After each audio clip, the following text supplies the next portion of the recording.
जी नमस्कार। नमस्कार। आप तो फुर्सत के क्षणों में होंगे कि 10 तारीख का इंतजार है।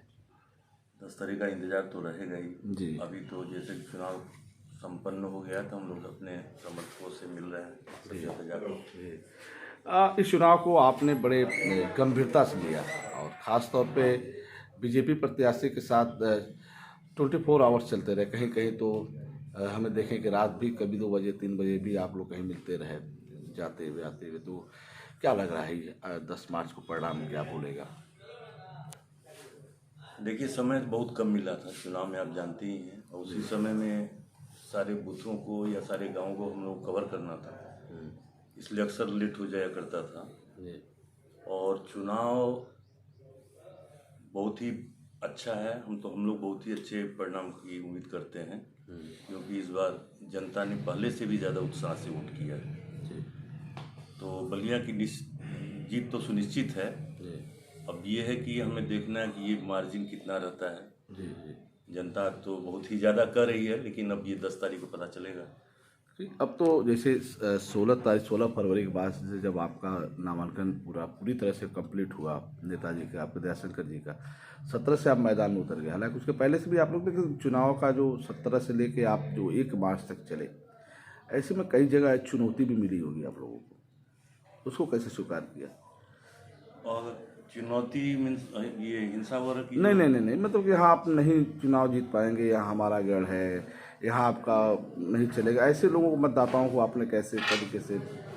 देखिए, ऐसा दयाशंकर जी बलिया से पहले एक बार चुनाव लड़ चुके थे 2007 में, और अभी इस बार उनके प्रति मतदाताओं में किसी तरह का कोई गिला शिकवा, कुछ शिकायत थी नहीं, बिल्कुल नए चेहरे थे।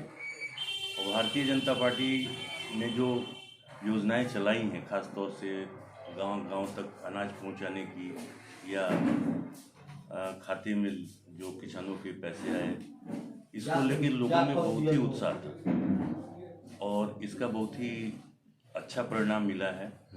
और हम लोग को उम्मीद है कि भारतीय जनता पार्टी पहले से भी ज़्यादा सीटों पर कब्जा पाएगी।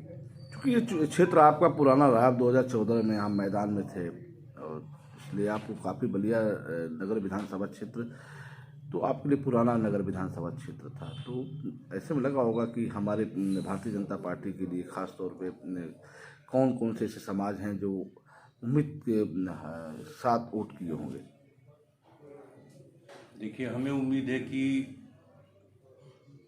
दो समाज छोड़ करके बाकी सभी मतदाताओं ने वोट सभी किया, वर्गों ने किया, हर वर्ग के लोगों ने मतदाताओं वोट ने किया। वोट किया। उस समाज से भी वोट मिला है, लेकिन हो सकता है कुछ संख्या कम हो, लेकिन बाकी सारे लोगों ने। बलिया शहर क्या रहा, बलिया शहर क्या बोला, बलिया खास तौर पे नगर पालिका, बलिया नगर पालिका?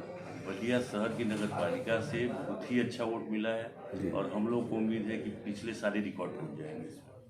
तो सर आप चूंकि कैंडिडेट एक क्षत्रिय समाज के थे, एक आप ब्राह्मण समाज से आते हैं, आपका ब्राह्मण समाज ने क्या किया इस बार?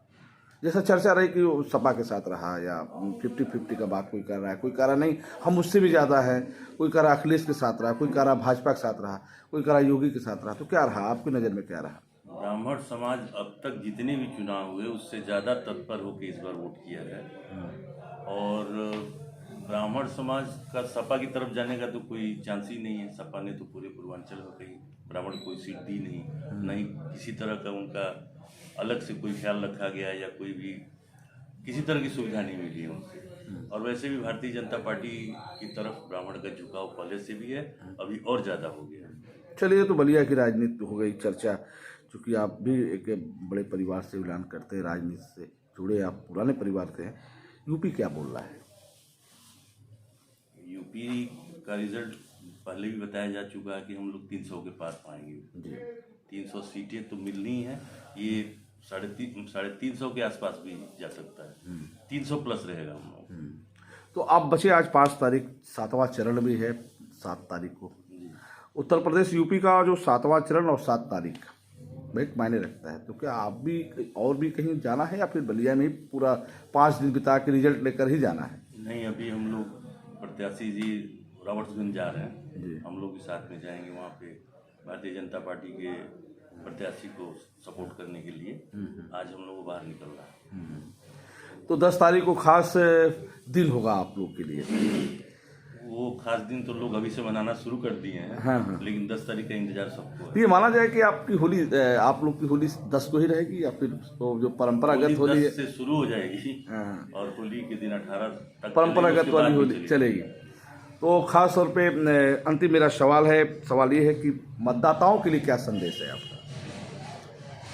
आभार किस तरीके से कर रहे हैं उनका? मतदाताओं का तो आभार व्यक्त किया ही जाएगा। और आगे आने वाले समय में जब भारतीय जनता पार्टी की सरकार बनती है तो जिस तरह के सुझाव आए हैं उस पर विचार करके, जो सुझाव आए हैं मतदाताओं की तरफ से, मतदाताओं बलिया की जनता की तरफ से, जी, हमारे प्रत्याशी जी पहले से ही बलिया के बारे में कई योजनाएं सोचे हैं जिसका उन्होंने सभाओं में जिक्र भी किया है। और अगर ये ऐसा होता है, उस तरह की परियोजनाएं बनती हैं तो वो बलिया के विकास के लिए बहुत ही लाभकारी होगी। मतलब आपका कहने सीधे सीधे कि जो भी सुझाव मतदाताओं की तरफ से खासतौर पे बलिया नगर विधानसभा वासियों की तरफ जो आए हैं उस पर प्रथम वरीयता उसको दी जाएगी। पहले उस काम को पे गंभीरता से विचार किया जाए। बिल्कुल बिल्कुल। जैसे शहर में जल भराव है या गांव में भी पानी अगर जमा होने का संकट है, इस पर सबसे पहले विचार किया जाए। बहुत बहुत धन्यवाद सर, आपसे बातचीत हुई, खासतौर पे एक संदेश आपने दिया है बलिया वासियों के लिए। फिर मिलेंगे आपसे 10 तारीख को। नमस्कार।